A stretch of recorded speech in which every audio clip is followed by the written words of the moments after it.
Hi, gang, it's Adam. And Patrick. Coming up on today's episode, we chat with Amy Ratcliffe, author of the beautiful new book, The Art of Star Wars: Galaxy's Edge.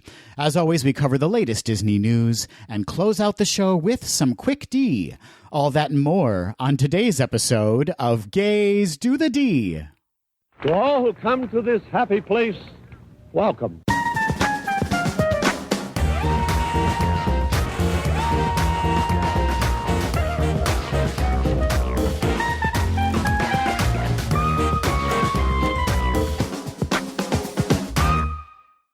Patrick, pump up the jams, Kazaki. Pump the jam. I will pump up the jam. Adam Besbin Fizz Hummel. I wish I was drinking one this very moment. I wish we were pumping up the jam and drinking Besbin Fizzes right now. We are noted jam pumpers? Noted. Is it Besbin Fizzes or Besbin's Fizz? I think it's Besbin Phi when it's plural. Is that what it is? Yes, which is also the name of my sorority in college. Good. Besbin Phi, I'm your guy. Was that your cheer? That's exactly the cheer. How did you know that? I was in the rival fraternity, right. Not sorority, a fraternity. Right. We were called the Daggle Bras. You know? What's up, Daggle Bra? Oh, what a way to kick off this fabulous episode, which features discussions about Star Wars. That's right. It's a Star Wars packed episode, isn't it? It certainly is, yeah. But before we get into all that, Patrick, how are you doing? I am great. Thank you so much. It is a lovely day here in Minnesota.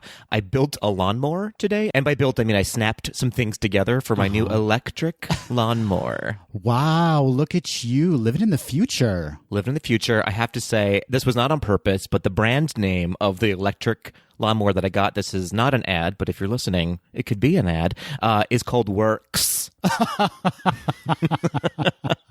Did that at all influence your purchase? Maybe just a hint. It has great ratings online, but also I was like, I'm just going to mow the lawn and just say Works while I mow the lawn. The great ratings are from drag queens and gay dudes. I would give anything to see a queen in high drag mowing the lawn. Now, that's a service we could all use. Someone's got to be doing that. In Palm Springs, they don't even have grass out in Palm Springs.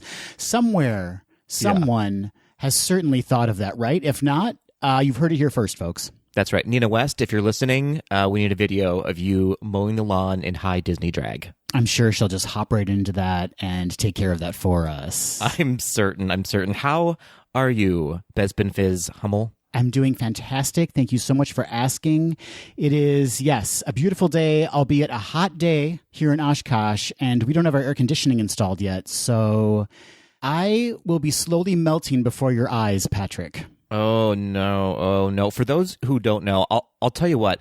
The Midwest is comparable to a humid day in Florida sometimes. It can be quite disgusting. Even though it's only 75 degrees, it's actually like 100 degrees because of the humidity. It is true. I had a full-on Blanche Dubois moment and bathed myself before this podcast to ensure that I would be looking fresh as a daisy for you. Excellent. I love your caftan. Well done. Thank you so much. I think you're thinking of Blanche from The Golden Girls, but I'm talking about Blanche from A Streetcar Named Desire. I am thinking, but listen, a Blanche is a Blanche. Is a Blanche.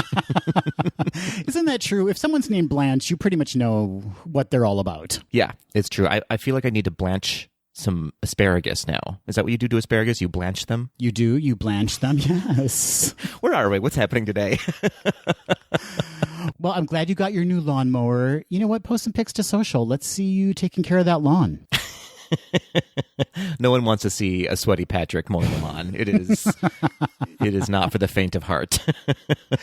Well, Patrick, we received some feedback on last week's episode. That was our Fab 5 cues in Disney parks. We had some wonderful feedback. First up, we heard from Juin, who you can find on Instagram at Jedi Trousers. What a great handle, Juin. Juin says, breaking the rules slightly, but the Pirates of the Caribbean queue in Disneyland Paris is amazing. So dark and immersive and usually nice and toasty, which is perfect for those many, many frigid days. The Ratatouille ride queue is also very immersive and makes you feel like you're really in Paris rather than just outside Paris. Ooh, I'm very excited about that. Definitely excited about when Ratatouille opens in Disney World. I've already seen sort of the outside queue on my last trip there, and it's absolutely beautiful. Oh, yeah. I didn't even think to ask you that question, but you were probably able to go back into that expansion of France, yes? Yes, absolutely. And fun fact, if you're there right now, before that attraction opens, there's a restroom hidden away back there that no one uses. So if you need some space to do some things in a bathroom, that's the one to use in Epcot. Yeah, if you need to take a ratatouille, go there. Oh, what an episode we've stumbled across. Our special guest is going to love hearing all of this and being associated with it. Moving on, we have Andy, also on Instagram, at Andy Heath Puppeteer, also from the UK. 2 UK people writing into us. Very interesting. I smell a conspiracy. I smell a lot more than that. Andy says, great episode, guys. Thanks, Andy. He goes on to say, was surprised that Star Tours didn't get a mention, if only for the animatronic R2 and 3PO. I'm also a sucker for Peter Pan queue in Disney World. It is the closest thing to real magic, smiley face. Also, the Guardians of the Galaxy Mission Breakout retheming is pretty awesome. They just need a full-size animatronic Chris Pratt, and I wouldn't ever leave the line. Fair enough. He's a bit problematic these days, but listen, I'll still watch it at least. You can still enjoy the physique. Right? I mean, we can enjoy a bod and a face, right? Yeah, you absolutely can. You know what? Correct. Star Tours didn't get enough love from us in that episode. I think we mentioned it as an also ran, and I really do love the outside queue, actually, before you even get into the building, when you're in sort of the Ewok village, and there's the big AT-AT walker. It is really beautiful, and yeah, those animatronics are delightful. They are delightful, and the wonderful announcements being made over the loudspeaker, fantastic. The great videos, yeah, it's a great queue. We also heard from Rob, who you can find on Instagram at zippitydoodah-days. Rob lists his Fab Five as number 5, Mr. Toad's Wild Ride in Disneyland. These are all in Disneyland, BTW. Number 4, Splash Mountain. Number 3, Star Tours. Again, more love for Star Tours. Number 2, Indiana Jones Adventure. And his number 1 choice for Fab 5Q is Radiator Springs Racers. Rob goes on to say Cars Land is a wonder of expert theming, recreating exactly what is seen in the movie. What's incredible about the queue for Radiator Springs Racers is that it gives a whole new dimension to the little town, its history. We learn that Stanley, who in the movie is just a statue, founded the town when he found the spring that enabled travelers across the desert to refill their radiators and therefore successfully complete the trip. We even see the namesake spring itself shaped like an actual radiator, hence the name of the town. And we see some of the shops that probably formed the beginning of the town as well, like the Radiator Cap Shop, etc. The old-timey music is a plus, although it does tend to grate but not repeat if you've ever been in line for over an hour. True story. Yeah, that whole land is really beautiful, especially the queue. It's a nice companion piece, I would say, to the Cars movies. Yeah, and even if you're not a fan of the movies, that land is still an exceptional experience. True story. Moving on, we have Derek writing into us from Instagram at Boy Who Has Everything. And Derek says, loved the recent episode. Really good choices for your cues. Thank you, we know. Here are mine. Currently, Guardians of the Galaxy Mission Breakout, Flight of Passage. My favorite part is the beginning with the views of Pandora you get. Soaring over the horizon, Shanghai. You're in a dark temple of sorts with the galaxy projected onto the ceiling. Really exciting. Haunted Mansion, Disneyland, and Tron. All that blue light is great for selfies. It's tough to be a bug. Almost made it on my list because of the amazing perspectives you get of the Tree of Life. True story, Derek. I feel like with your list, you're just bragging about all the places you've been, though. Yes, and he's allowed to do that because he's been to those places. True story, but you are still bragging. I'm not going to let you get away with it. but yeah, great list. You know, Patrick, Derek brings up an interesting cue, which I failed to ask you about in our lists, Flight of Passage. Yes, Flight of Passage is a great queue. There's so many things to look at. Again, it's just such a long queue, and because of the fact that you're waiting so long and not moving very often, that's why I put it down on my list. I didn't quite make my top 5. I myself famously have never experienced the queue. Those fast passes, though. Fast passes, and I'm a rope drop baby. Truth. Yeah, this last trip actually was the first time I ever got to see the full queue, and it's remarkable. That's absolutely true. Again, though, it's so long and winding, and there's so many places where it's very monotonous. So that's why I didn't make my top 5. I'm excited to experience it someday, Patrick. Someday. Someday, maybe. I hope not for you. I hope that you always have a fast pass ever in your favor, Adam. Oh, from your mouth to the Disney god's ears.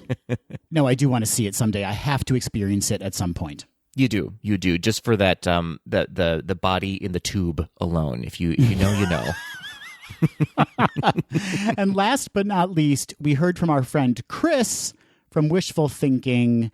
Chris sent us a voice memo, Patrick. I love voice memos. Yes, please send us more voice memos. We absolutely love them. We want to hear your lovely, dulcet tones. So here is Chris. Hello from Disneyland. You guys, it's Chris from Wishful Thinking. I am back home in California, and I am in Disneyland. I wanted to tell you guys about one of my favorite queues here because you didn't mention it. And I think you might laugh at me, but it is very old school. It's almost definition old school. It's a small world. I just love it. It's so much better here than the version at Disney World because here at Disneyland, it's outdoors. So it has the chance to really breathe and sparkle in the sun, and all of the design features by the incredible Mary Blair, the mastermind behind It's a Small World, just have the chance to really show off their creativity. But the best part about it is that there's a working clock, and every 15 minutes these doors open, and then these little wooden children representing all the various countries of the attraction literally parade out. There's a song, and then there's chimes, and then the clock shifts, and it's cheesy, it's old school, but it has an artistry about it that I can't help but appreciate. I love it. The other reason why I wanted to message you guys, though, is because I have something exciting to tell you. I'm going to the opening of Avengers Campus. I'm super stoked. I'm trying to avoid spoilers, but I'm seeing a lot of really interesting things here with the modifications of Disneyland, and I know you have a bunch of listeners from California who are thinking about visiting sometime soon. So I would love to pass on some pointers, also just share some first impressions of Avengers Campus. So let's put that on the calendar. I think we should talk. I miss you guys. I hope you're doing great, and hopefully we can talk soon. Thank you, Chris. Wow, Walt Disney World's It's a Small World queue found dead in a ditch. The shade of it all. He really just took that queue to task and said, no, Disneyland's is better. And he's absolutely right. That queue is so charming. It is. And you know what? Disney World is garbage. It is a garbage queue for Come sure. On, it's not garbage. No. It's at least trash. It's recycling. It's recycling.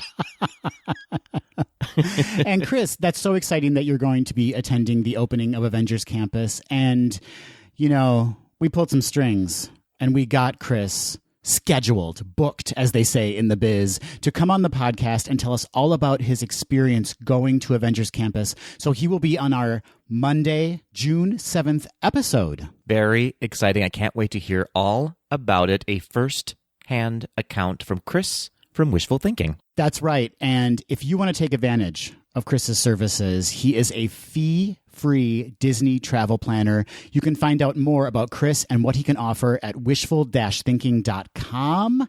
He basically can send you almost to any Disney park you want to go to in the whole entire world. It's true. And did you catch what Adam said, everybody? It is fee-free. You are paying the exact same cost as you would have anyways to book a Disney trip, and Chris will do it all for you for free. Why are you not using his services? I can't explain it. I can't explain it to you. Yeah, how dare you? He's delightful. And we've had so many Tweedles reach out to us saying that they've used him and they had a wonderful experience with him. Exactly. So thank you, Chris. And if you have questions for Chris and you want him to answer them on that June 7th episode, please let us know. Adam, how can they reach out to us to reach out to Chris? Why, you can reach out to us via DM on Instagram at GDTD Podcast. Or, of course, you can leave us a voice memo as Chris did, or send us an email to info@gazetothed.com. You can also, fun fact, send us a voice memo, I believe, via Instagram. Isn't that correct? I can't keep up with what the platforms are doing, Patrick. I might be wrong. I might be lying to all of you. Don't listen to me. Listen to Chris. He knows everything.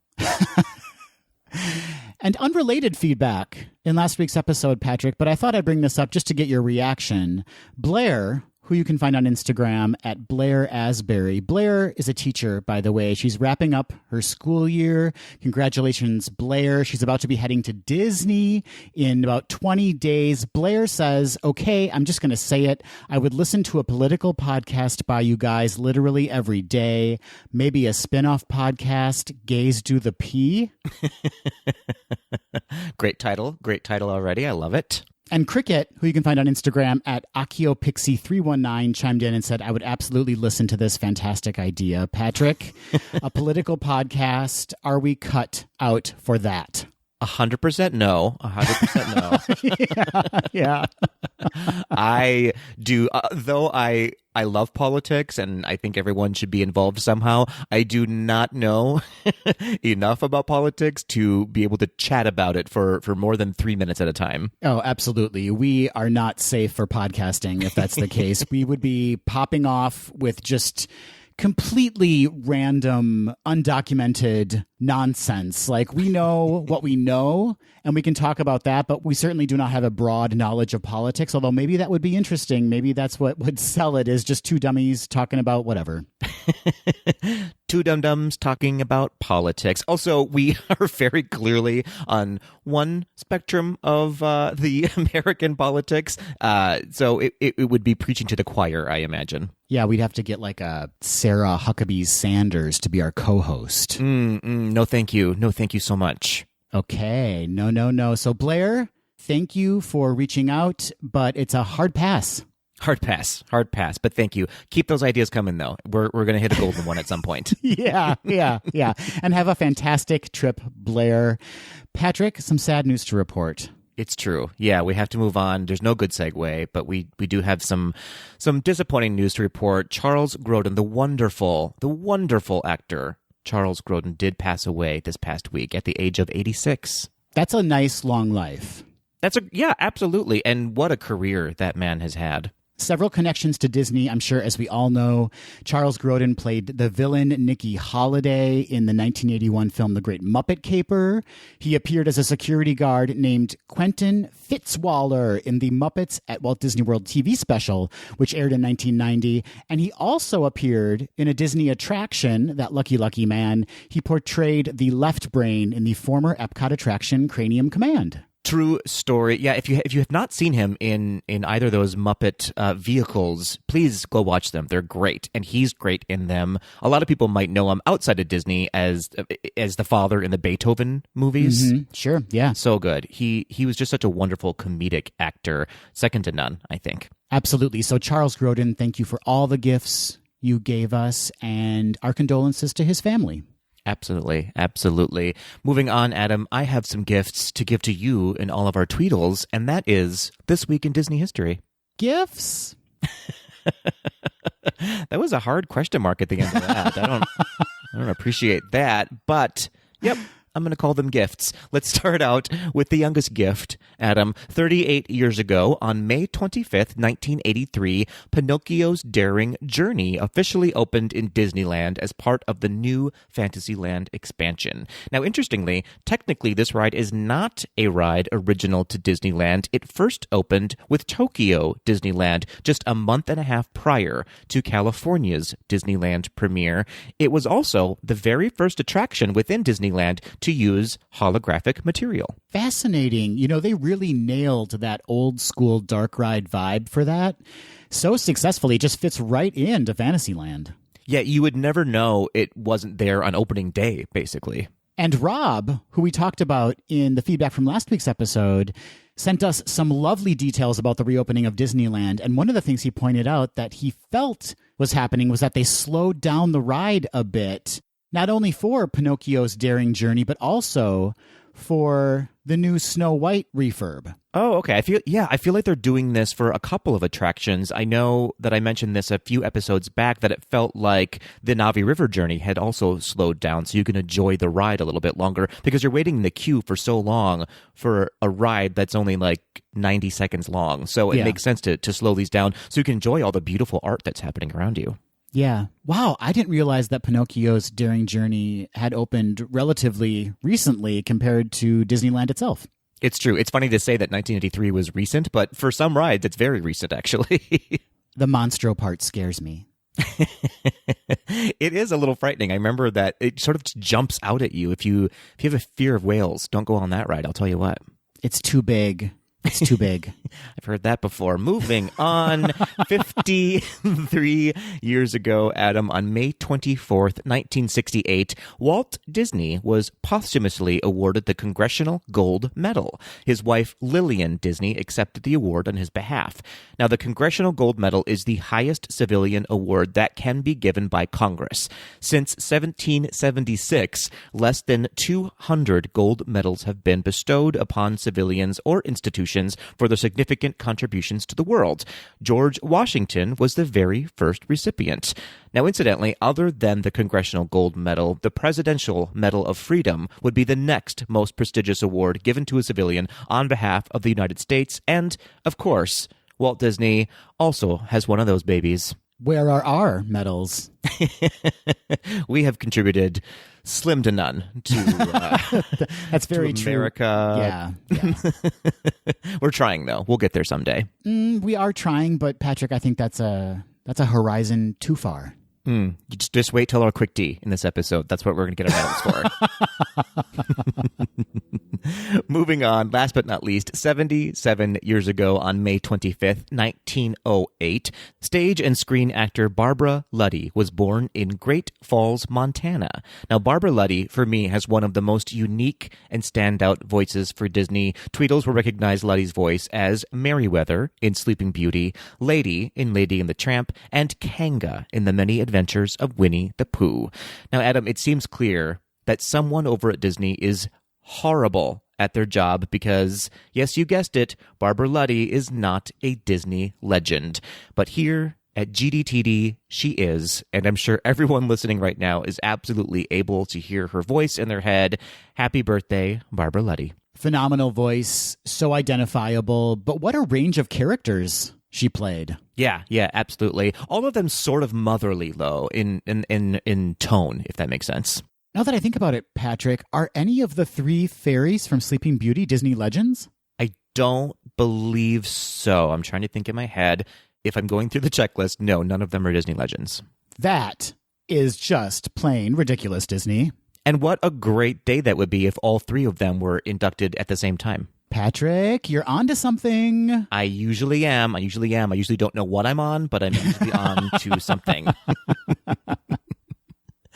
Oh, dear. Well, with that, everybody, happy birthday to Barbara Luddy. And that concludes this week in Disney history. Fantastic, as always, Patrick. And that means it is time for us to take a really hard-hitting look at some Disney news. Hard-hitting. Just the real on-the-streets news we're going to do this time. Gritty reporting. It's a different word. It rhymes with gritty, but it's a different word. No.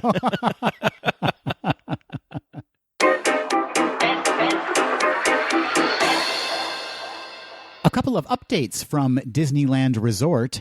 Disneyland Resort has introduced a new, easy way to plan your next visit to the happiest place on Earth. As we all know, Disneyland Resort theme park capacity is limited to comply with governmental requirements and to promote physical distancing. So all guests ages 3 and older returning to the parks need to have both a ticket and theme park reservation for the same park on the same date before visiting the parks at Disneyland Resort. According to Disney Parks blog, for guests purchasing new tickets on Disneyland.com, it's easier than ever, as you can now book your theme park reservation at the same time you purchase your ticket.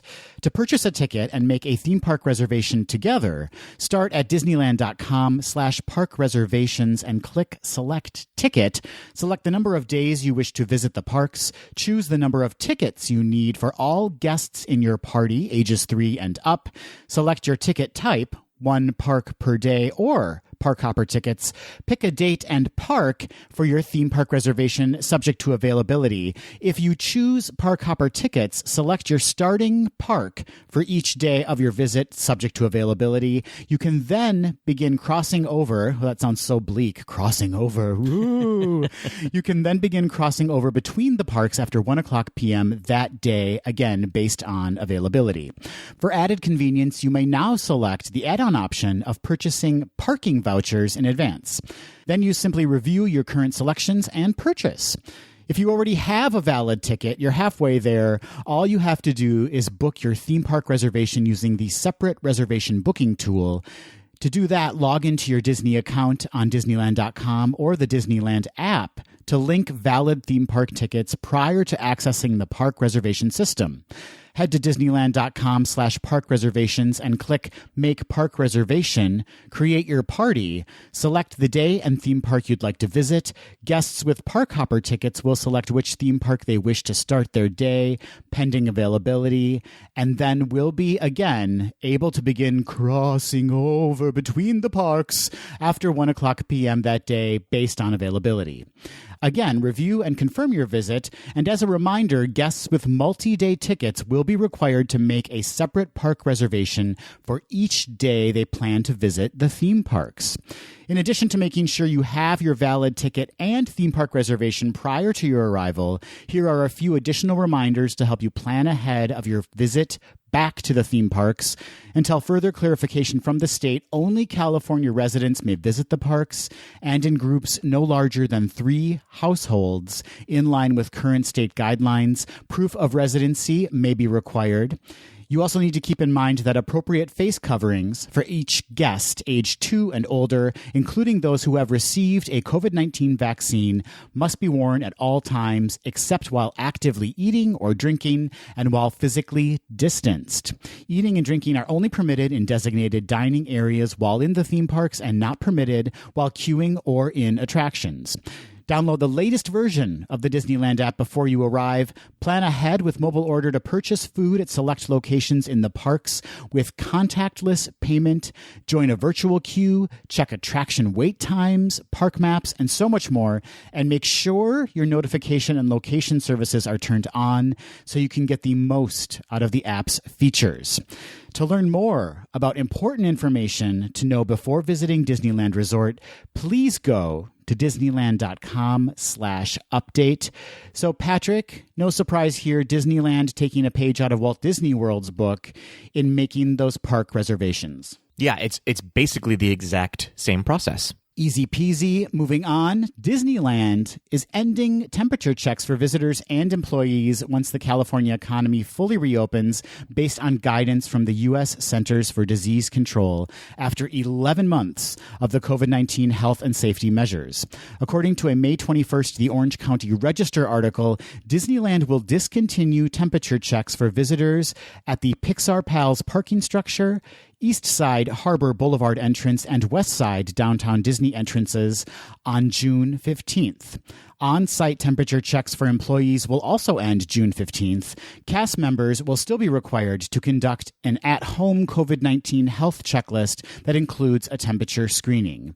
The move comes after Orange County moved into the least restrictive yellow or minimal Tier 4 of Governor Gavin Newsom's Blueprint for a Safer Economy on May 19th.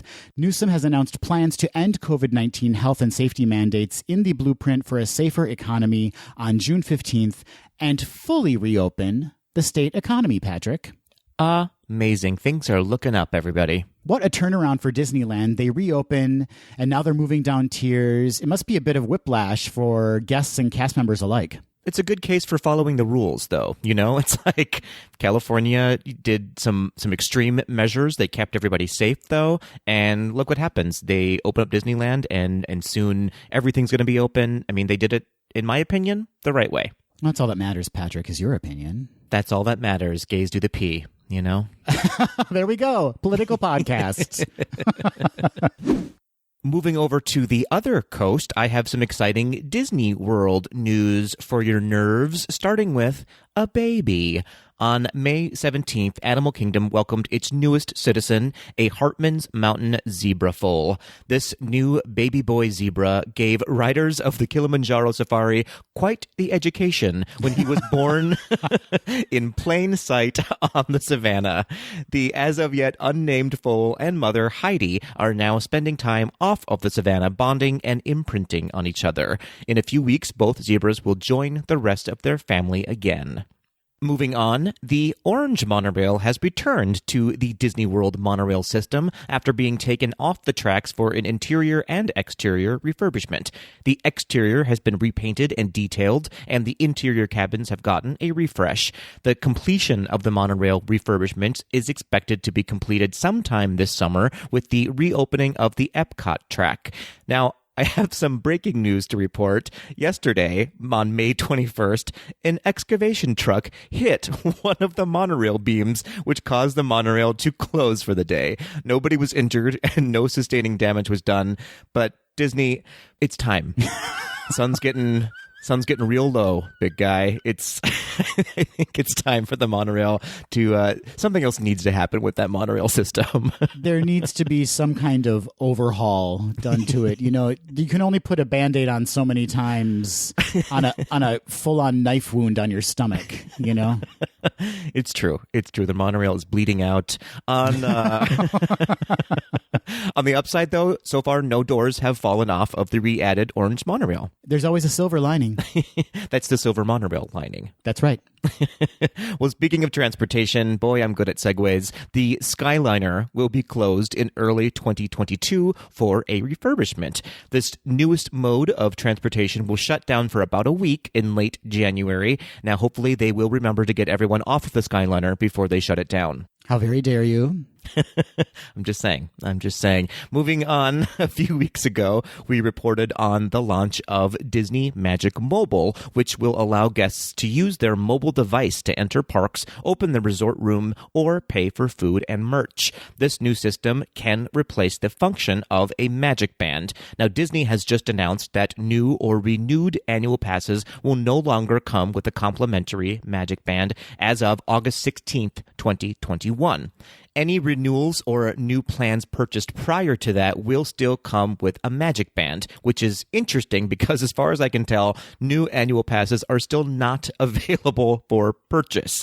Now, as a reminder, Magic Bands can still be used and purchased, but Disney will very likely start encouraging guests to use their mobile devices instead. Moving on from there, in preparation for Magic Kingdom's 50th anniversary, all cast members will be getting updated name tags. The name tags have been designed to complement Mickey and Minnie's new 50th anniversary outfits with the iridescent glow and the resort's 50th anniversary castle logo with gold accents. Speaking of the 50th anniversary, great segue again, Patrick. Thank you, Patrick. Disney has teamed up with Snapchat to help guests experience new photo opportunities and augmented reality experiences within Walt Disney World.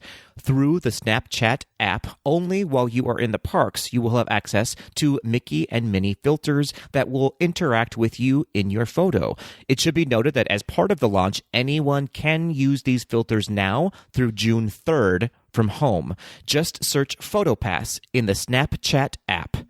Beginning this fall, with the start of the most magical celebration on Earth, Disney and Snapchat have added an augmented reality overlay to Cinderella's castle. When you view the castle through the camera on the app, it will be wallpapered with a mosaic of photos added by Disney PhotoPass photographers from guests' vacations. And you will be able to add your favorite photo to the castle, where you'll be able to see it from your phone. Now, these are just two examples of what you can expect during the 50th anniversary celebration.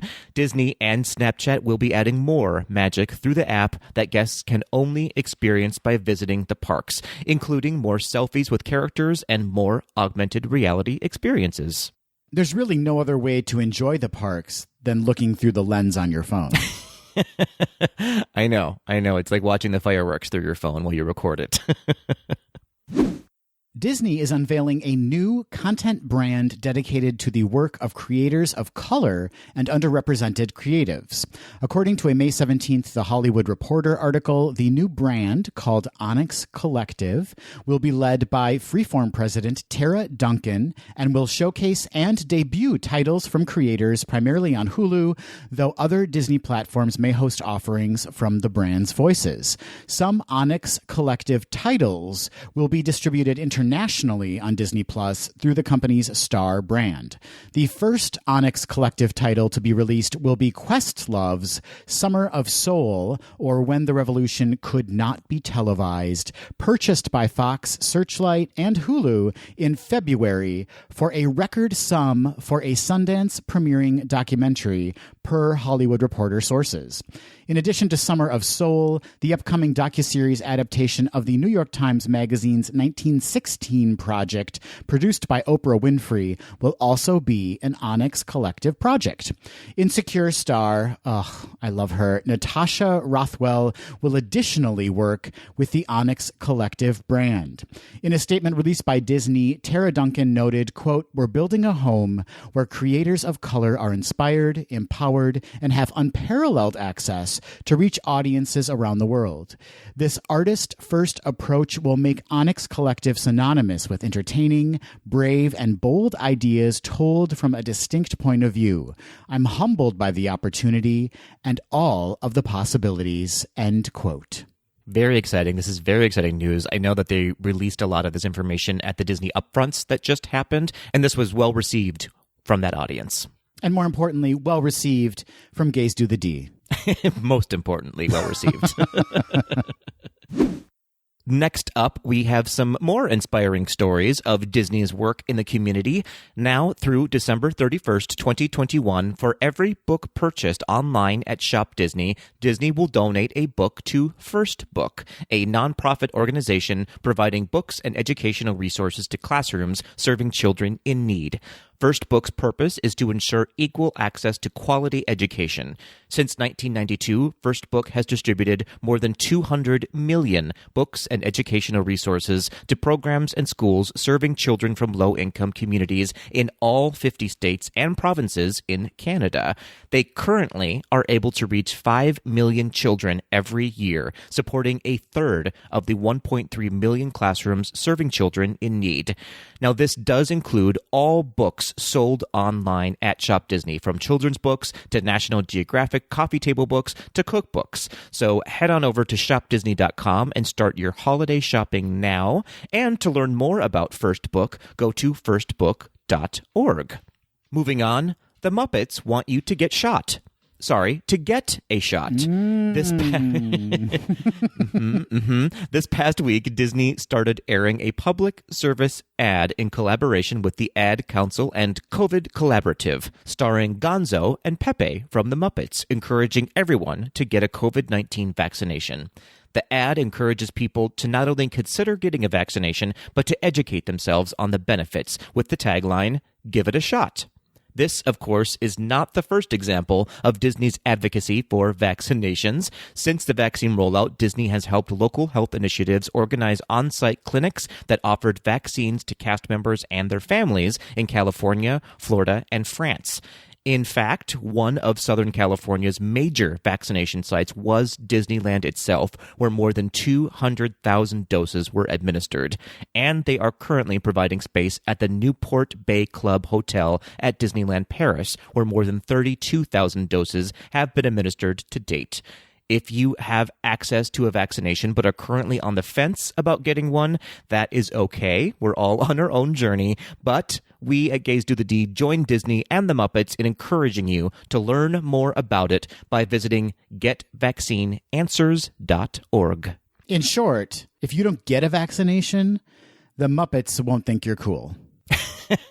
And that is the biggest tragedy of all. I love this campaign. Obviously, Disney has a vested interest in, wanting people vaccinated because it just means more people will be able to return to the parks and traveling and things like that. So it makes perfect sense for Disney to want to promote vaccines. But I love the pairing with the Muppets. Again, they're finding clever little ways to use them. Pop-up appearances by the Muppets all over Disney. Pop-up appearance by the puppets known as the Muppets. As a gay Disney podcast, we are obligated to report on this next story, Patrick. And we've talked about it before on the podcast. There have been rumors, there was speculation, what have you. But I'm proud to say the Sanderson sisters are officially returning to Salem. And we've used that phrase many times here on the podcast, but it is now officially official. It's officially official. Bette Midler, Sarah Jessica Parker, and Kathy Najimy will reprise their roles in Hocus Pocus 2, a sequel to the 1993 Disney classic. According to a May 20th Variety article, Disney initially revealed plans for a follow-up to the film in 2019 with the hopes that the trio of actors would return, but Midler, Parker, and Najimy hadn't formally confirmed their participation until now. Production is expected to begin this fall, with Hocus Pocus 2 set to debut on Disney Plus sometime in 2022. Midler celebrated the news on Twitter, writing, "Sisters, it's been 300 years, but we're back." That was an excellent impersonation. It really was. Filmmaker Adam Shankman will no longer be directing the movie due to scheduling conflicts. However, he will remain on the project as an executive producer as he shifts his attention to directing Disenchanted. Anne Fletcher, whose credits include The Proposal and 27 Dresses, will take over directing duties. Fletcher and Shankman go way back, having first met in 1990 when they were both dancers for the Oscars telecast. Shankman later hired Fletcher as his assistant choreographer and have partnered on more than 100 different projects. He later produced her feature directorial debut, the 2006 dance film Step Up, Step Up, starring one Channing Tatum and one Jenna Dewan. I mean, that's also pretty gay news. That's gay history, Patrick. That's just gay history right there. As Variety noted, Disney isn't exactly reinventing the wheel for the follow-up. The sequel centers on three young women who accidentally bring the Sanderson sisters back to modern-day Salem and must figure out how to stop the child-hungry witches from wreaking a new kind of havoc on the world. In a statement, Fletcher said, quote, "Now more than ever, people need to laugh. We should be laughing every day, and there is so much fun to be had with these three unbelievable women playing delicious characters from such a beloved film. I am so grateful to be able to play a part in bringing these witches back to life, and to be working with my friends at Disney again makes it all the more special. This is a movie for everyone, from the fans who grew up with the first film to the next generation of viewers, and I can't wait to get started," end quote. Ugh, this is very exciting. This is very exciting. I'm interested to know if they're going to follow. There was a sequel book that was released not too long ago, which sort of followed the same premise as the original story. But one of the characters did identify as a lesbian, so I'm interested to know if they continue with that storyline. Yes, inclusivity. Get her in there. Inclusivity. I have to say, when this was announced, it was as though gay pride had happened on Instagram because all the gays across the land immediately posted this on their Instagram stories. Nature is healing, Patrick. That's how you know.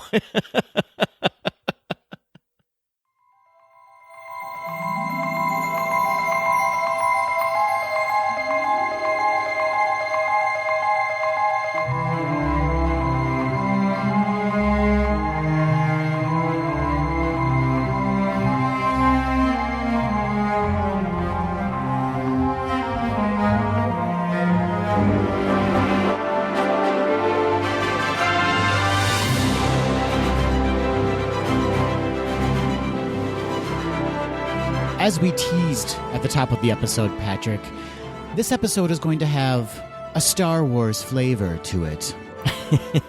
A Star Wars star is amongst us. That's right. We have a star joining us for this episode. We're going to be traveling to a galaxy far, far away, to a planet called Batu, to Black Spire Outpost on that planet, and we're going to be talking to the author of the brand new book, The Art of Star Wars Galaxy's Edge, Amy Ratcliffe. Amy Ratcliffe, what a joy Amy Ratcliffe is. What a talent. She also hosts podcasts. She's a managing editor for Nerdist and an entertainment reporter as well. She is such a talent. Such a talent.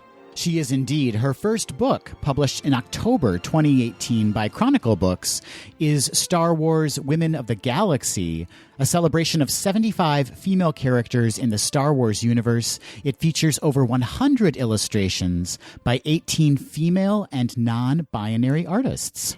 Yes, we are promoting a different book, but you should also check out that book. May as well buy both of them while you're at it. She's also gone on to write The Jedi Mind, Star Wars Ellie and Me, and A Kid's Guide to Fandom. She is the co-host of Lattes with Leia podcast, which wrapped late last year. If you're a Star Wars fan of any level, please check out Lattes with Leia. You can also catch her in action as the host of the Twin Suns stage at Star Wars Celebration. Amy also contributes articles to StarWars.com and Star Wars Insider, as well as IGN and more. She is incredibly busy. She's sought after, Patrick, by everyone. She is sought after, and we got her. We got her, folks. We had to blackmail her. But yeah, we got her.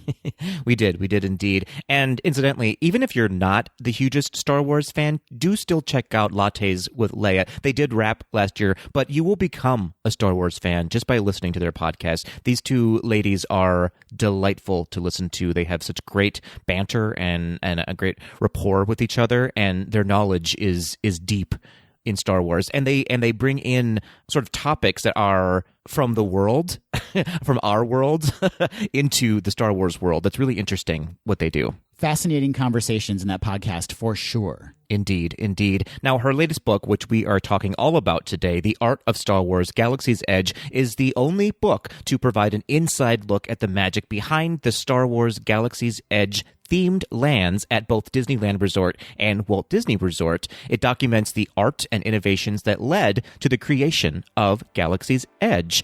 Now, this book features, Adam, hundreds of full-color, beautiful concept artworks, sketches, blueprints, photographs, and more, revealing Walt Disney Imagineering's creative process. I can attest to that. The images are glorious. The writing is exceptional. I really, really loved this book. It's fascinating and beautiful. It's just everything you want from a Star Wars book. I don't want to call it a coffee table book because it's so much more than that. The Amazon bestseller. Yeah, you heard me right, Tweedles. It's an Amazon bestseller. Contains exclusive interviews with the key creative minds who shaped the land's design. Plus, the book offers an inside look at the upcoming Star Wars Galactic Star Cruiser experience, which we all know is a first-of-its-kind immersive 2-night adventure. Very, very exciting. And we should say, if you want to, and you should, follow Amy on both Instagram and Twitter. Her handle is Amy_geek. And if you want to learn much more about Amy, visit her website, AmyRatcliffe.com. That's RATCLIFFE. And with that, Patrick, let's head into our delightful interview with the fantastic Amy Ratcliffe.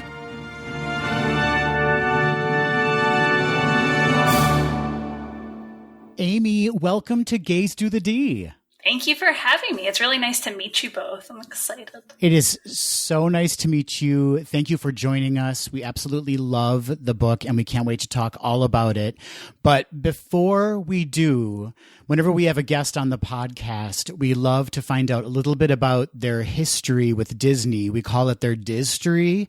I see what you did there, and I like it. I know, very clever. We're very clever here on the podcast. But we also need to find out your background regarding Star Wars, too. But let's start with Disney. What is your history with Disney? Did you visit the parks when you were a kid? Are you a fan of the movies? Dive into that a bit for us. Yeah, of course. I definitely am a fan of the movies. I had a crush on Robin Hood, in the 80s, like all children in that era did. Yes. And what was I thinking of? Oh, Fox and the Hound was another one I loved. That's a total tangent is never rewatch that as an adult because it lives in your childhood. It's still very good, but wow, I have not sobbed like that in a while. So I started with animated films, and then in the late 80s, I think it was, my mom took me on a trip to Epcot, which was really cool too, because I didn't really get, my mom worked very hard and we didn't get a lot of alone time together. So we went to, I said Epcot because that's my favorite place as an adult, but we went to Disneyland too, of course. Disneyland, Magic Kingdom, it's all good. Disneyland's on the West Coast. We went to Magic Kingdom and Epcot, and mainly what I remember about that trip is being really impressed with the plants growing upside down and living with the land. Mm-hmm. I grew up on a farm, so that was pretty whoa. And then if you fast forward to the early 90s to 91, then I went to Disneyland for the first time. And that's all there was. There wasn't a DCA. It was the parking lot. I have a picture in that park. I don't know why we took a picture in the parking lot, but we did. And I'm glad I have it because now I can look at it and be like, this is now the Esplanade. Yeah, you knew even then. You knew something was going to happen there. The space, just waiting to transform. Yep. And that trip to Disneyland was actually my first exposure to Star Wars as well, because we went on Star Tours. We were there for a cousin's wedding, and my cousin really wanted to go on this because he likes Star Wars. I just didn't grow up in a household with a lot of fantasy or sci-fi. Mm-hmm. And I was like, sure, of course, I'm at Disneyland. I will go on, I'm 10 years old. I will go on whatever ride you put me on. That backfired because Splash Mountain had opened recently, and that was really scary for me. But Star Tours, I had no context and have a very poor memory, but I recall the basics of it. We were supposed to go to some place called Endor and the Trench Run. And then I didn't meet Star Wars again until I was in high school with the special edition re-releases. Didn't fall in love with it until the Clone Wars in 2008. And that is also right after I moved to Los Angeles, gone to Disneyland as an adult, and became an annual pass holder. So Disney and Star Wars have kind of gone on parallel lines, but I love the films, but my heart's the theme parks are where it's at for me. You are a perfect guest for this podcast then, because yes. Disney facilitated your love of Star Wars. It started off in a Disney park. It did. And eventually, what year? It was in 2019. That was not that long ago. What year was that? Jeez. I'm usually less, that's not true. I'm sometimes less scatterbrained. But in 2019, I got to work for Disney Yellow Shoes, which is their in-house advertising agency for folks who don't know, who does commercials and campaigns for parks, resorts, and consumer products. And I got brought in as a Star Wars brand manager to help them with Galaxy's Edge campaigns, just to help stay in brand, stay in canon, since it's part of, the storytelling universe, and be a liaison with Lucasfilm and Imagineering. So kind of having that as part of my journey to going from I first saw Star Wars at Star Tours in Disneyland, and then I got a Disney, I got to do traditions. I got a name tag. It was pretty cool. Would you say that Star Wars sort of found you in what you're doing now career-wise, or did you somewhat actively seek out a job working with Star Wars and Disney? How did that happen? How did that come to be? A little of both, but definitely I started writing and being on the career path I'm on now because of Star Wars. Because when Clone Wars came out, it just something about it hit me, where I was in my life, where I was just kind of becoming more comfortable, being hey, I like nerdy stuff, and sharing that, because I didn't really, in a small town in Ohio, that wasn't really super popular. But in Los Angeles, I found lots of communities. Mm-hmm. And in gushing about Clone Wars and Ahsoka and Anakin and Obi-Wan, I made a blog, and that helped me find other fans, and that helped me realize, hey, you've always enjoyed writing, and this is the thing you can do with it. Mm-hmm. Because I didn't know growing up that writing could be, I didn't know that anything creative really could be a career. So I started writing that blog, which slowly led to paying work for sites like IGN, was one of the early ones, but then StarWars.com as well. And I worked with them for a little while in Star Wars Insider magazine. And I got to host a stage for them at Celebration, a Star Wars Celebration, a Star Wars focused convention. That just kind of, I feel like, all led to like my name coming up when my first Star Wars book was called Women of the Galaxy.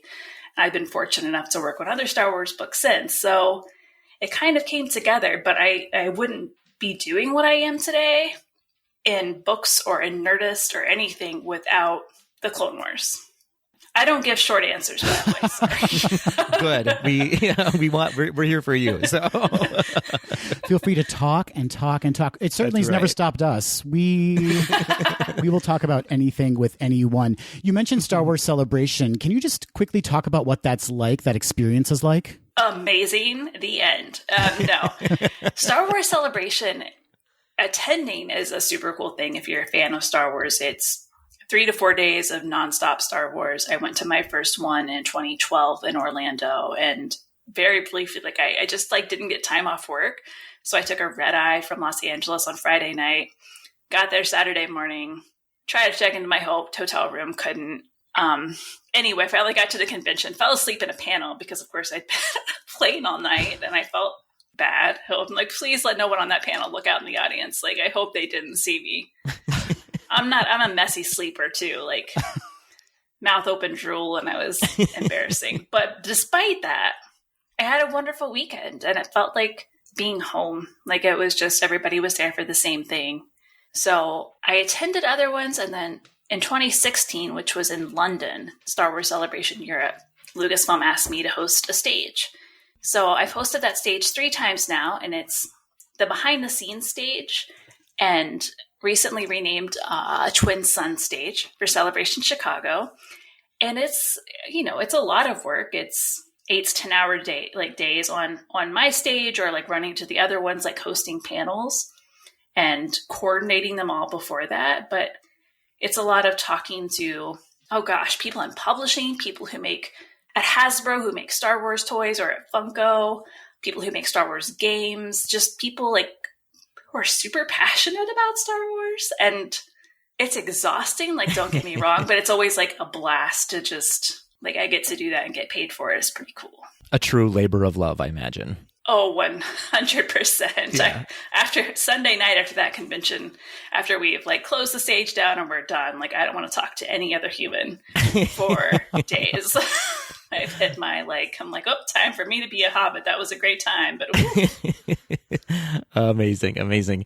Well, let's dive into the book. This beautiful, amazing book, The Art of Star Wars: Galaxy's Edge. Talk to us a little bit about where the idea came from for this book. Did you sort of propose the idea? Did Disney or Lucasfilm come to you? How did that all pan out? Sure. So the idea for this book, it was something Imagineering and Lucasfilm had talked about for a while, because they worked so closely on the project, and it's something that Lucasfilm does. They've certainly done with, they've done with all their films, but with the new films in particular, every book is styled the same, where they do an art up, because they generate just piles and piles of ideas. And they did the same for Galaxy's Edge. Plus, they had the addition of Imagineering, also came up with piles of ideas. And Imagineering, they don't share that stuff a lot. We get the occasional concept art right on the Disney Parks blog, and maybe through Joe Rohde's Instagram or something, but or we did. But it's they're kind of secretive about, and especially secretive about stuff they had ideas about but couldn't make happen. So I'm glad before I came into the picture, they decided they wanted to share all of that. And they asked me if I was interested, which duh. But I mean, come on. It's like my solid Venn diagram is Star Wars and Disney parks. So that's not even, but I think that came about in part, I don't know this for sure, but in my time at Yellow Shoes, I worked closely with Scott Trowbridge. And of course, he is the mastermind behind Galaxy's Edge. And we had just talked a lot about the park, and specifically when you're making advertising campaigns, part of the challenge there was trying to make campaigns that respected the Star Wars lore and canon. And So we got to know each other then, and I got to know Margaret Carrison then, who was the managing story editor for Galaxy's Edge. And I think she's so, I mean, they're all cool, but I really admire Margaret. I think her job is so neat. And so when it came time, I think to finally, after they talked about it forever, it was like, oh, we can actually do this book now. We actually have, in theory, things lined up. They reached out and, you know, we went back and forth, and I talked a lot to my worked a lot with my editor at Abrams Books. I mean, overall, but definitely like how the book might look and how it would flow, because he hadn't been to Galaxy's Edge and the pandemic was in full swing at that point. So no one could go. So I got to have a lot of input about like, not only outline, but reminding like my editor and the book designer, like, these are the arts is the professional term. These are the arts that can go in this section versus this section. So you were actually involved then with the layout of concept images and the art and the photographs we see in the book? Very loosely, just from Imagineering gave us access to these just, goodness, thousands of pieces of arts that were very nicely organized in folders. Like, okay, this folder is largely droids. This folder is largely for Smuggler's Run. And the designer for the book created a contact sheet that was a PDF basically that had thumbnails of all of those pieces. So my input was limited to, okay, this chapter about the Millennium Falcon Smuggler's Run attraction. You should pull art from pages blah, blah, blah, blah, blah in the PDF. And then Liam, the designer, like knocked it out because I'm not good at that. But I gave very, very, like the most top level, like this goes here. And then when I started getting the layouts back, I was like, wow, it's like you're super professional, have done this in other art books and are talented. Because, I mean, just picking between, we had so many options to choose from. Like, I don't envy, like there were certain ones where I was like, this must be in the book, you know, but it was a daunting task. I can imagine. So this is the first time that I'm aware of anyway, that Imagineering and Lucasfilm collaborated on a full land for a Disney park. Unless there's some kind of Disney park I'm not aware of, somewhere in the world, a secretive Disney park. I want to go there. Yes, let's all go there immediately. Can you talk a little bit about how that relationship worked? You talk about it in the book so successfully. You tell a really great story about how these two giants came together to create this incredible experience in both Disneyland and Walt Disney World. Well, thank you, because that is definitely something I wanted to get across, because it's such a, like, of course, like a natural collaboration. When I talked with Scott early on, you know, they said that was kind of a no-brainer. Like, we have all the people right here who make Star Wars movies. Why, like, we work with them to make a Star Wars land. And I wanted to convey that, and also like how both sides at Imagineering and Lucasfilm are really eager to work together and bring, I mean, Lucasfilm's wealth of knowledge and talent combined with Imagineering's wealth of knowledge and talent, and also know how to like translate that into a theme park that has to exist for decades and withstand humidity and blazing heat. So the coolest thing I think I learned was, you know, we all knew they had that collaboration and worked together very closely. But one thing in particular I didn't know before the book was that they straight up went to Pinewood Studios in London, where Star Wars movies are filmed, after Rogue One had wrapped, and they had an Imagineering team go over and chill. I was going to say chill with the production. No, they weren't. They didn't chill. Work with the production designers who had worked on Rogue One, people who very intimately know Star Wars, and also like they know architecture. And sure, in movies that applies to building sets that only need to last for as long as filming lasts, but it was still a skill set that was applicable to like actually making plans for permanent structures.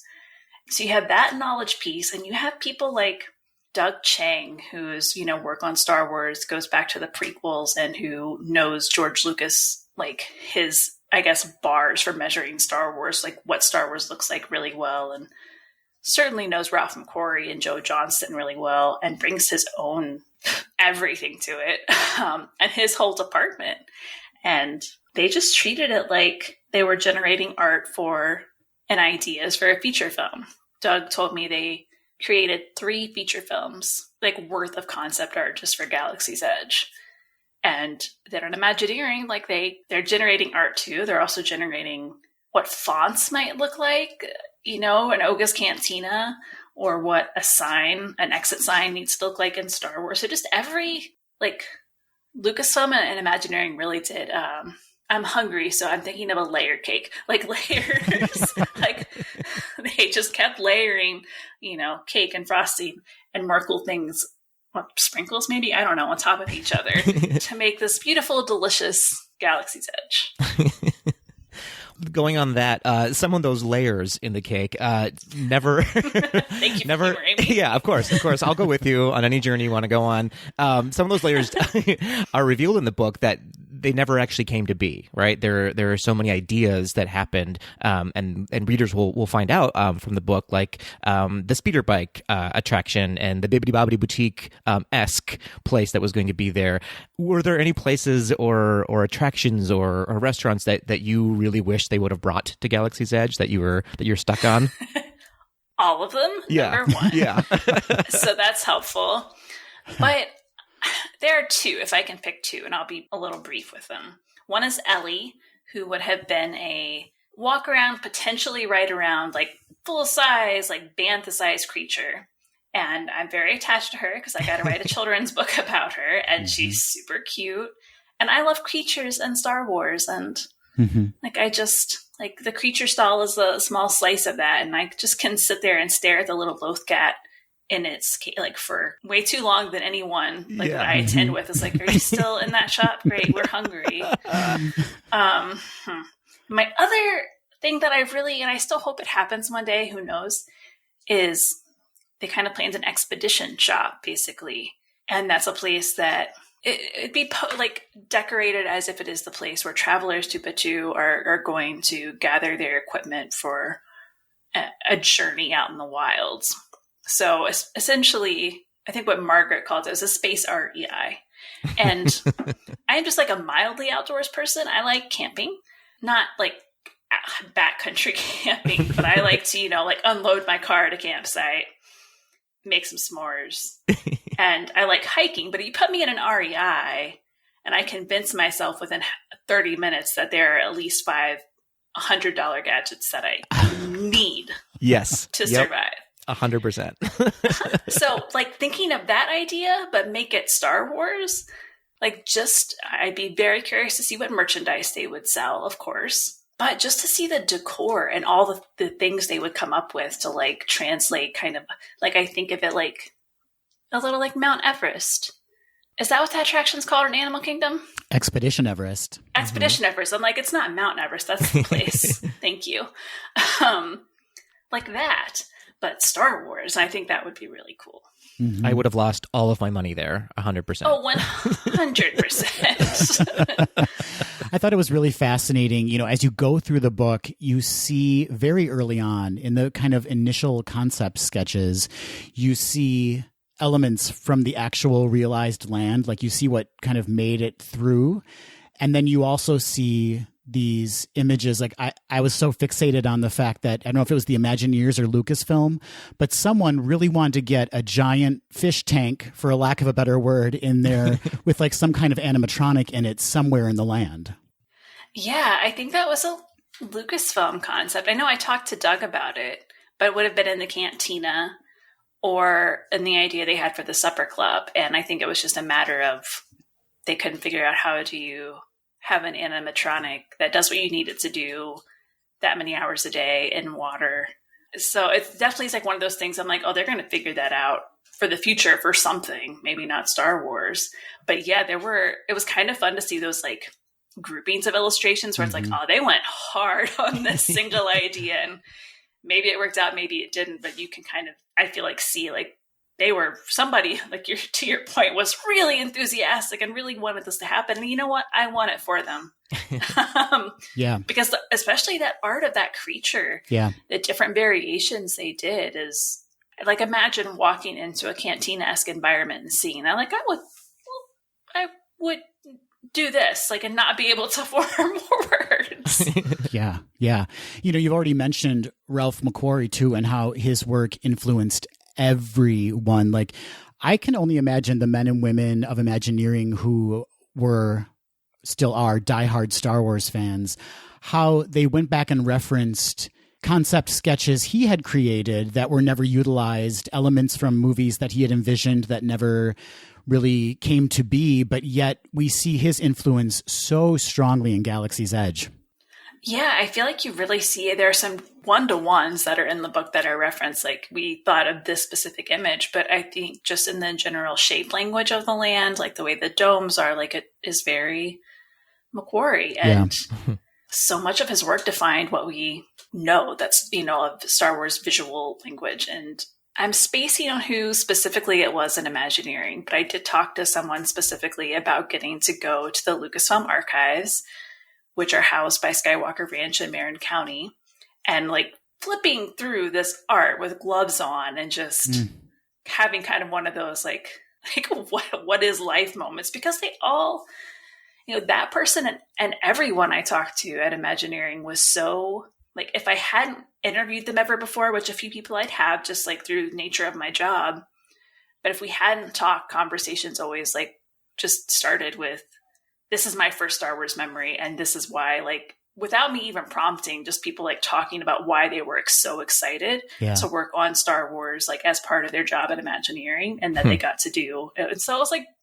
I don't know, it just made me feel warm and fuzzy, because it's just nice when we have those moments where we're like, oh yeah, we're all fans who really love this story and connect so much of our, sometimes our professions and just so much meaning to it. And it's just nice to know you're not alone in that, Mm-hmm. There's something very specific about Star Wars fans and Disney fans, I would say, that everyone has an attachment, like a very specific memory or attachment to when they're really connected with Star Wars and or Disney. It's really fascinating, and it comes through in your writings for sure, of like you are a true lover of it.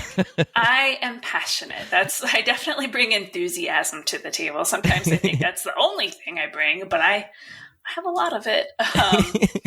And so do just everyone who worked on this project, like, was genuinely happy to make time to talk about it, happy to dig back through their memories, because they've been working on Galaxy's Edge since 2014. And here I am in the year 2020 being like, so when you did this piece of art in, I don't know, 2016, what was going through your head kind of conversations. And everyone I talk to has a much better memory than I do, because they often recall very specific details, which I marveled at and I'm very grateful for this. Good job, past you, for really paying attention in that moment and retaining that for years. So I hope just in general that Imagineering does more books like this, because I'm sure like it will only benefit from being written and created like as it happens, rather than several years after the fact, even though I think people, like I said, really remember things, but in the moment, you're just going to get more. Oh, yeah, for sure. Well, let's talk to past you for just 1 second. How did you feel when you visited Batuu for the first time? What was that like for you? Dear past Amy. So I really got to have this neat experience where I was working for Yellow Shoes still at the time. And I had been there. I started at Yellow Shoes right after Celebration Chicago in 2019. So, which I say to myself to remember the time, maybe the end of April 2019. And one of the very early things they were doing to kind of build up hype for Galaxy's Edge, which was going to open in about a month from when I started at Disneyland, was they were doing a social campaign there. And then they were doing a B-roll shoot. And that's when I, as someone who is not from advertising really or film world, got to learn. I know what a B-roll was, but I'd never been part of a B-roll shoot before, and it's a lot. So the social campaign was, we got some super Star Wars fans and did a campaign called First in the Galaxy, where we brought them to Anaheim.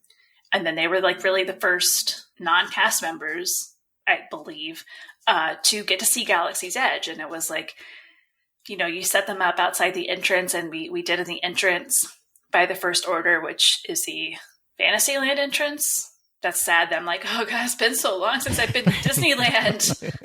I miss it. And then we got to catch that moment, like where they walk in for the first time, because that's really fun to watch. So that's all to say, I was in Galaxy's Edge.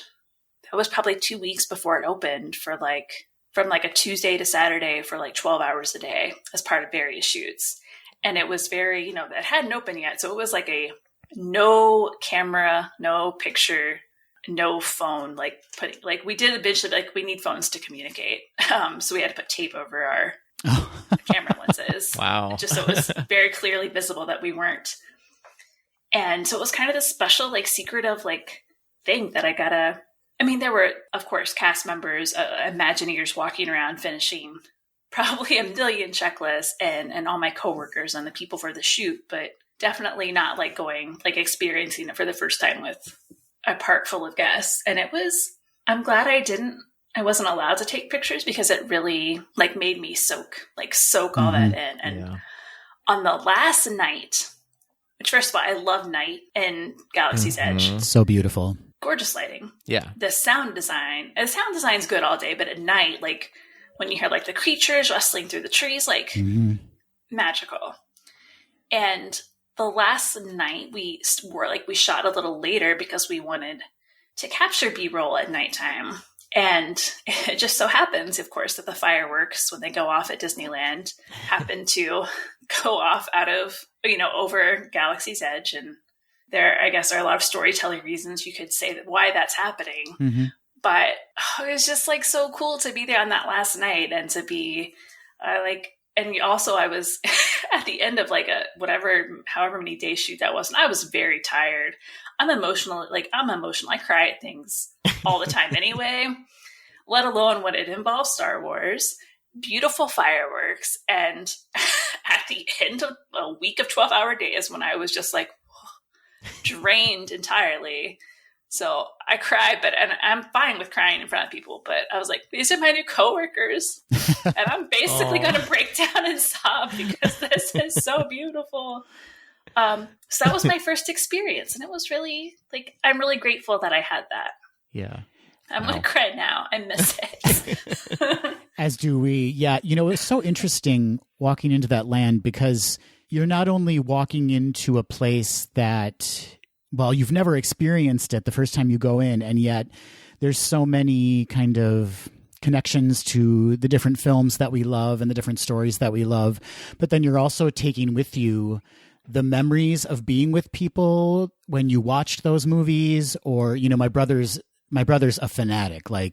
He introduced me to Star Wars. And so I couldn't help but get emotional walking into Galaxy's Edge because I was thinking of him and, thinking of him knowing that I was there, seeing the Millennium Falcon in person. There was just all these different kind of emotions that were coming to the surface, but not just because it was that I was in a Star Wars land for the first time. It was because of the extended history and my emotional connection to the experiences I've had with Star Wars throughout my life. Yeah, it's the positive kind of emotional baggage, right, that you're bringing with you.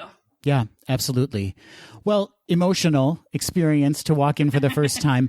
What are your favorite elements of the land as it exists now, the final version of the land? What really speaks to you?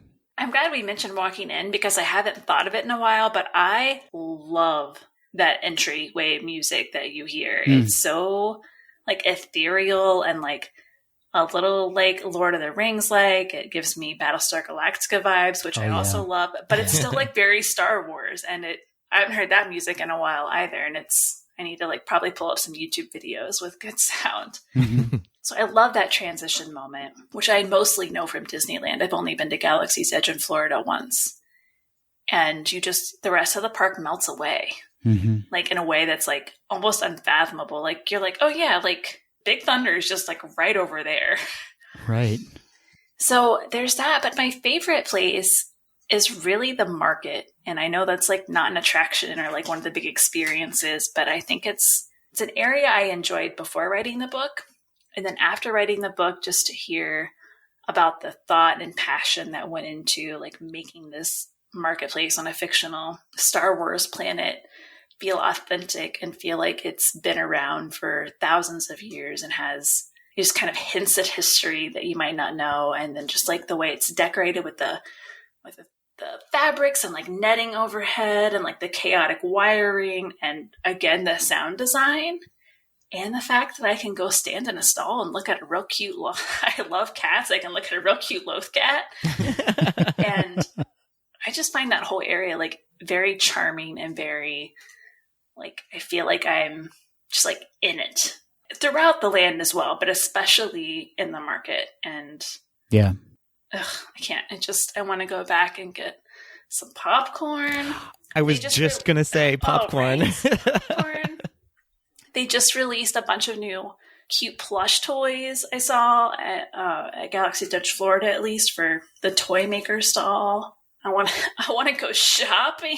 I'm such a I just want to, but I'll go back one day. It'll be fine. You referenced the market, and we should say in the book that there are some wonderful connections to a trip that the Imagineers made to various locations around the world, and what resulted in like the market specifically I'm thinking of, you see images that the Imagineers took, the reference images, and then you see the market and you can see the connections they made and how that trip influenced the land. I think their research trips are there are a lot of really fascinating, cool parts of Imagineering that make you be like, yeah, I want to be an Imagineer. The research trips are definitely one of them. Even something, I don't remember what the videos are on, but the videos of them visiting Route 66 to research Cars Land. Those might just be photos, and maybe I'm actually thinking of Pixar. I don't know.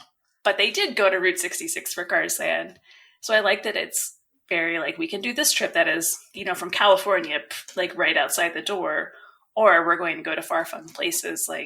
For Galaxy's Edge, they went to Casablanca, Marrakesh, Istanbul are a few that I can think of, and you're right, you see those references. And if anyone's curious for more of those, on StarWars.com, they have a post with more photos from Eric Timmons, who is a concept design supervisor at Lucasfilm, whose work is featured heavily throughout the book because he did a ton of art for Galaxy's Edge. And he's also just a wonderful person to talk to. So into art history, gave me so much knowledge in that area I wouldn't have thought about, as far as influences and inspirations.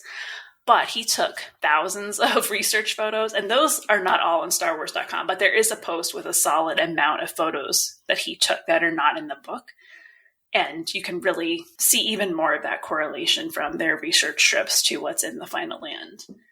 And it's neat.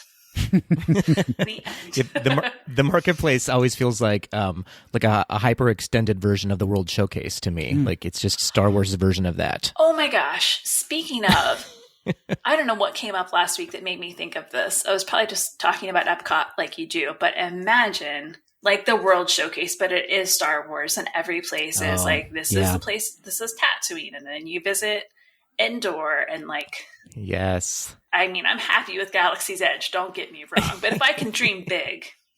Yeah. That is the multi-world really showcase. I love it.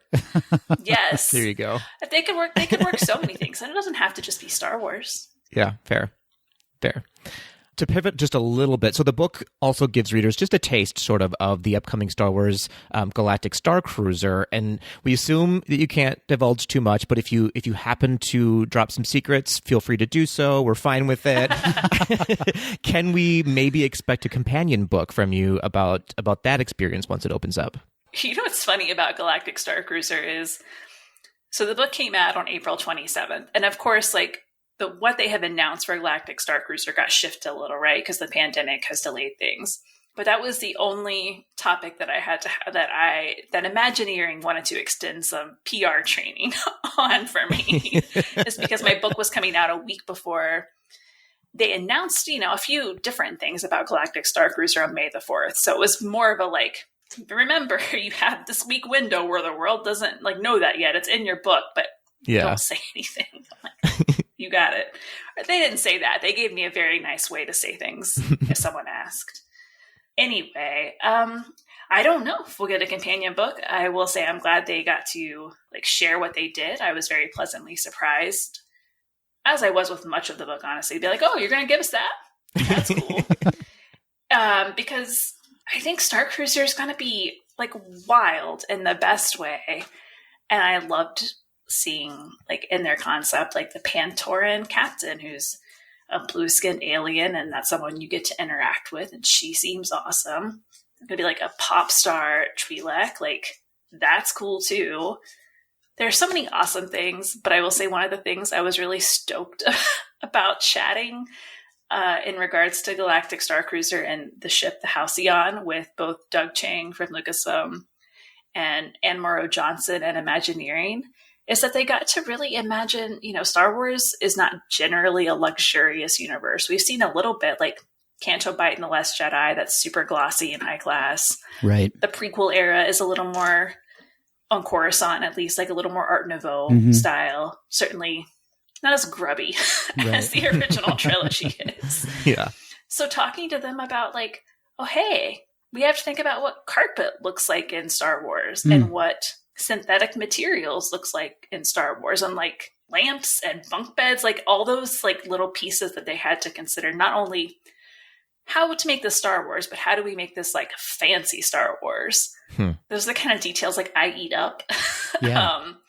So I just get like comfort too from knowing, like, of course you thought about X, Y, and Z, so that when we get to go on this kind of, I mean, you kind of go on a cruise, when we get to enjoy this experience, like every little detail is going to be immersive. And I'm like, I I want to go. I want to be that person who calls in the favor and it's like, do you have a preview? Like, I don't need to stay, but can I just walk around?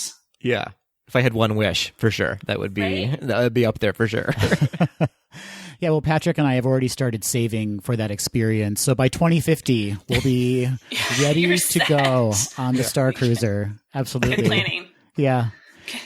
Amy, so we kind of know that Star Wars has been hetero male centric for a long time. I mean, a lot of the stories that we grew up with had male leads in it, and no women have directed a Star Wars movie yet, although that is going to be changing with Patty Jenkins directing Rogue Squadron. You have an amazing book called Star Wars Women of the Galaxy that highlights not only female characters in the Star Wars universe, but you also collaborated with other women and non-binary artists to illustrate them. Do you see Star Wars now becoming more gender inclusive going forward? I really hope so, because when we made that book, we had a list, we included 75 characters. We had a list that was longer, and even since we published that in 2018, more characters have been added, but they're large. And this is not to say like publishing is less than the films or in any way, but most of those characters have come from books and comics, which is awesome. And we've seen since 2018, I'm like, what have we had? We've had Star Wars Resistance, which added some of those characters in my book, and more written the series. And I'm saying this long-winded thing to say, like, yes, we've made progress, but there is still work to be done. And I think something that's encouraging, and though it's not like enough by any means, and it's not like we should stop as fans speaking up about these things, but in addition to Patty Jenkins, we have Deborah Chow directing Kenobi. She also directed some episodes of The Mandalorian. And Leslie Headland, who folks might know from Russian Doll, directing The Acolyte. And like, we need more non-white male perspectives in general, non-white hetero male, cisgender male, and especially it's important to have that in the stories we watch and read and absorb.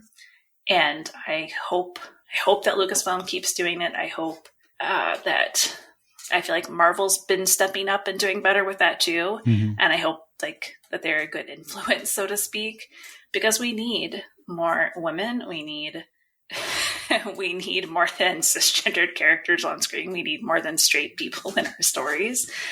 And I hope that Patty Jenkins, Deborah Chow, and Leslie Headland are like the beginning of more women creating Star Wars and directing Star Wars. Fingers crossed. But I definitely think it's the kind of thing that part of fandom is speaking up. Like, and you can love things, but you can look at them with a critical eye too and be like, hey, but we could do better. And I think that's an important thing to do. Yeah, inclusivity is key. Ironically, in the universe of Star Wars, that we need more inclusivity, right? I mean, we've got a universe full of aliens from all different planets, and yet we've only discovered white men who are directing the movies. So and writing them. Yeah. It's wild. Yeah. So here's to turning that ship around for sure. Please. As a side note to that, regarding the fandom, there seems to be like this ownership. I don't want to get too deep into this because we've all read everything and like watched everything. But there seems to be this really odd ownership from certain fans over the material. And one way to kind of confront that head on is to introduce these new stories, introduce these creatives behind the scenes, these women who can tell these stories so successfully and really bring a new perspective to the Star Wars galaxy. Yeah, because that's, a big part of what it's about. Different perspectives, everyone deserves a story they see themselves in and relate to. That is the least everyone deserves from fiction. And that only brings in more people, which is cool. And gatekeeping is stupid. And if somebody says the word true fan to me, I want to kick him in the shins. Yeah. Like literally if I can, but definitely figuratively, because we're all fans. Like there's no level, like there's not some test. And the more Star Wars there is and the more inclusive Star Wars it is, like that just opens our fandom up and makes that more inclusive. And that's amazing. Yeah. There's no right way to be a fan of Star Wars. That's for sure. Yes. Oh, well, you've graced us with so much of your time. We want to be respectful of that. We have some rapid fire questions if you're okay with that. Yes, and I will be rapid, I promise. So you take up as much time as you're going to give us, we're going to take. So don't worry. We're going to call this the light speed round, I guess. Hey-o. Nice. There it is. There it is. There it is. Thank you. Thank you. Do you have a favorite Star Wars planet? Dagobah is my favorite. I don't know if I'd want to live there, but it's very green and luscious, and I like that. Yeah, for sure. The humidity alone. That's what I was just turning through in my head. I'm like, man, I have a real rough time in Florida in June. But it's so green and pretty. Yeah. And so tied to the Force. So yeah, Dagobah, I'm going to stick with that. Favorite character? Ahsoka Tano. She's my girl. Okay, so based on an adorable factor, would you go with Grogu, Wicket, or Babu Freak? Grogu. I was trying to see if that was actually a fair competition, but Babu's cute, Wicket's real cute, but Grogu, the little cooing noises. Yeah. I just can't beat it. I hope he doesn't go through that awkward teenage phase like Groot did. Just let him be a baby forever. All right, Amy, green milk or blue milk? Green milk. Oh. I think it has some nice tropical notes. I think people don't give it a fair shake. I get a lot of green milk hate when I say that I like it better, but there it is. I like it. Just the hard-hitting questions here on Gaze GDTD for you. Would you say Rebel or Galactic Empire? Rebel. I have the tattoo already, so I feel like I'm pretty committed. But Empire does have a nice, I appreciate their aesthetic. Yeah. They're definitely more cohesive as far as their color palettes and design. The Rebels are a mess. That bright orange pilot jumpsuit, that doesn't flatter anyone. But still, Rebel. The Empire has a great soundtrack, too. You can't beat it. Yeah, you're right. I'm trying to think of I really like the X-Wing music in Force Awakens that I'm completely spacing on the name of, but generally Imperial March, let's be real. Fair. It's everyone's ringtone, really. I have a feeling I know how you're going to answer this next one because I think you've already mentioned it a couple of times, but favorite Star Wars series? Star Wars: The Clone Wars. Yeah, you can't beat it, really. But this is going to lead us into our last question for you then. 30 seconds or less. Talk to us about Ahsoka Tano. Ahsoka Tano is very special. Mm-hmm. She was very bratty, and then she grew up, and she's been very resilient and very kind and always helps everyone around her, and I really admire that. That was perfect. It was like it was scripted for you. I love that. Normally my Ahsoka things go into a very long ramble, and then I cry, so I'm very proud of myself right now. We're trying so hard to get you to cry, and it won't happen. Oh, my goodness. Well, Amy, thank you so much for sharing your time with us and for gifting us with The Art of Star Wars Galaxy's Edge. I have something I have to say about the book. First of all, it smells great. If for nothing else, I don't know if I should be sniffing the ink that closely, but it smells amazing. I smell every book I acquire, so respect. That's a win. But I also want to say you do a fantastic job of, whether it's someone who's never been to Galaxy's Edge and is going to experience it for the first time, this would be an amazing gift for that person.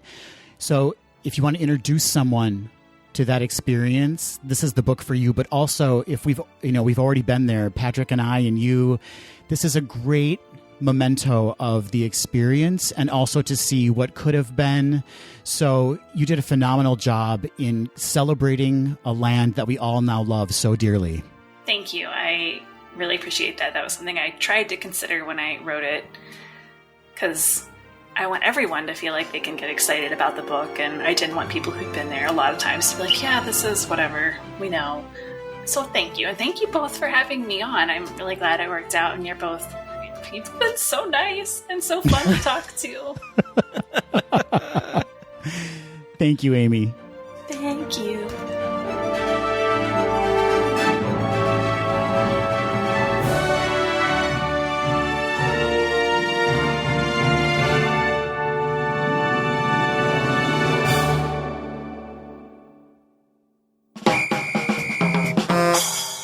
Hey, Adam. Hey, Patrick. You know, I have a bit of a confession to make, Adam. I might have a little bit of a crush on Amy.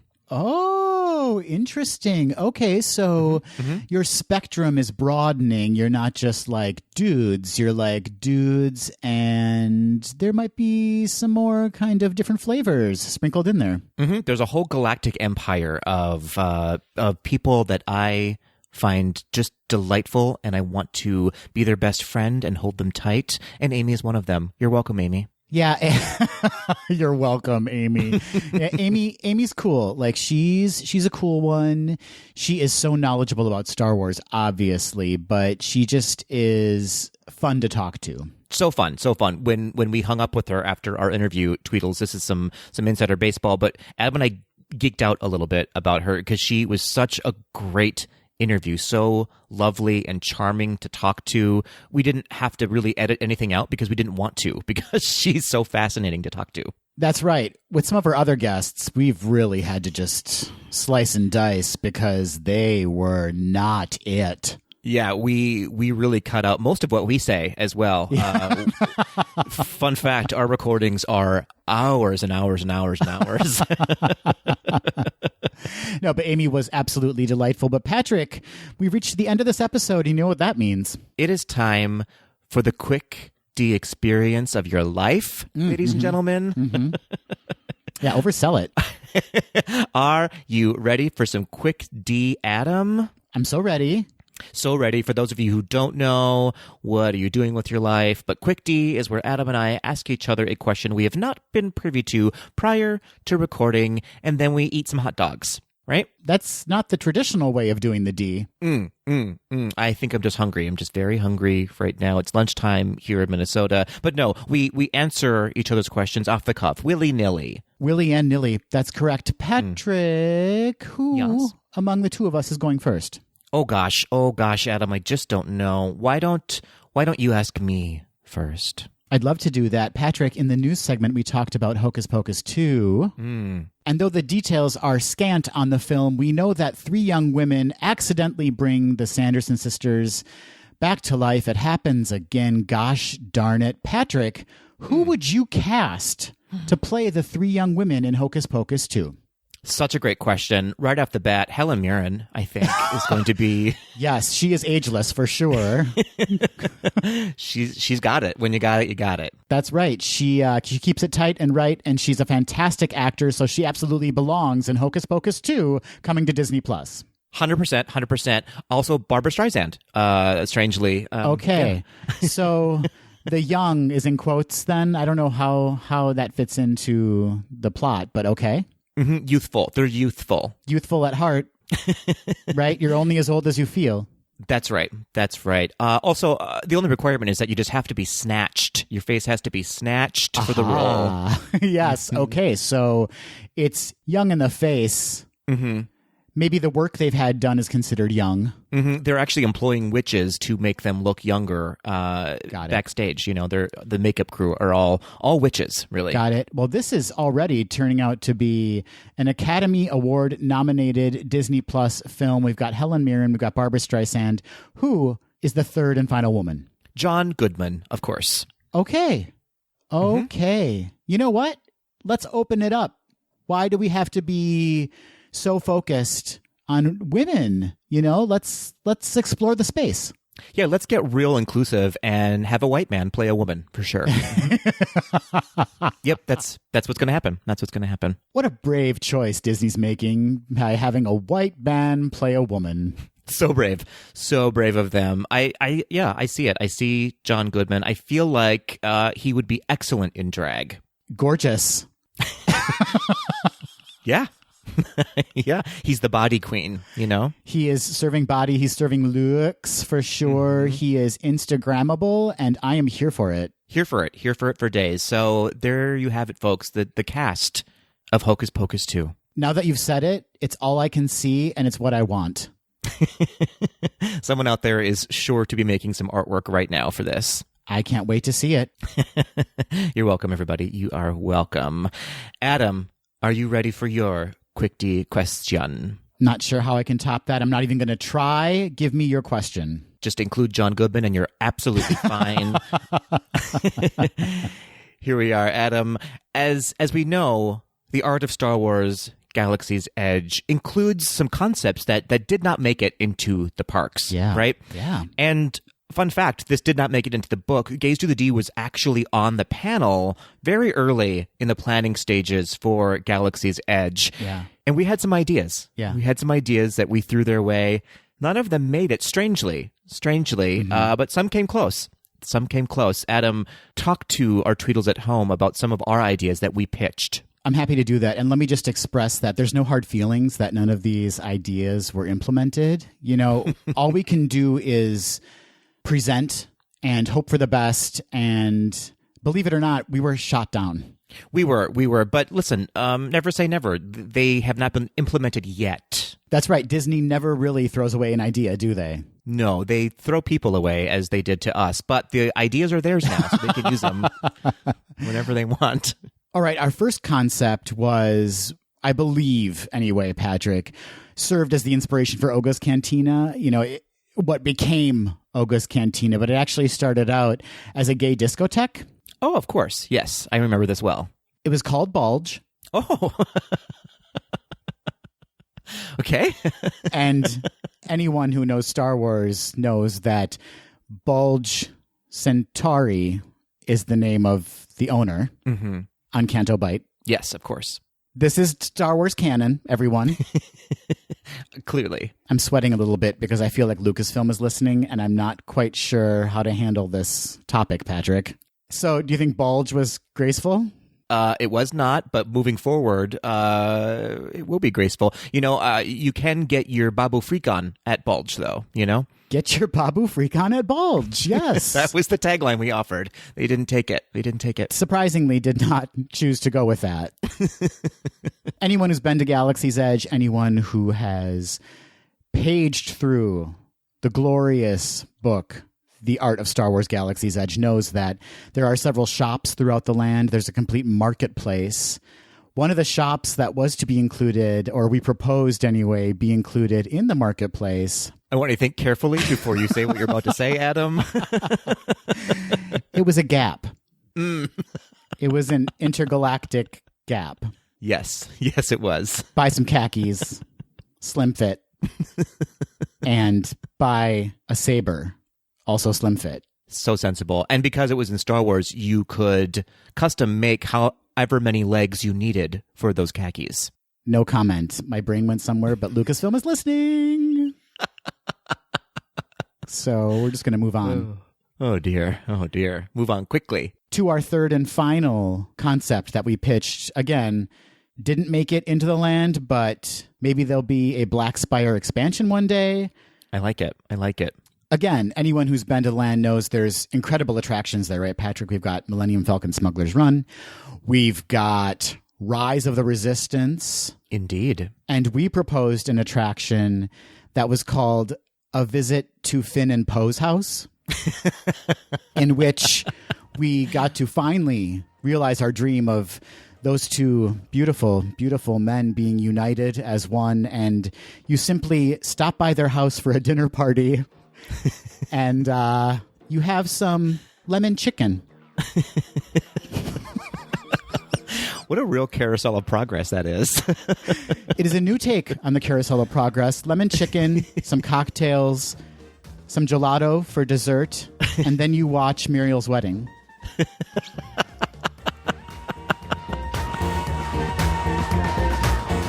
That will do it for this episode of Gays Do the D. Thanks for listening. To become a patron of the podcast, visit our website at gaysdothed.com/donate. For a donation of any amount, you can receive exclusive Gays Do the D content and help us continue to bring you the very best Disney news and discussion. Continue the conversation after this episode on Facebook, Instagram, and Twitter at GDTD Podcast, and submit your questions or show ideas to info@gaysdothed.com. Have a great week, everybody. See you real soon.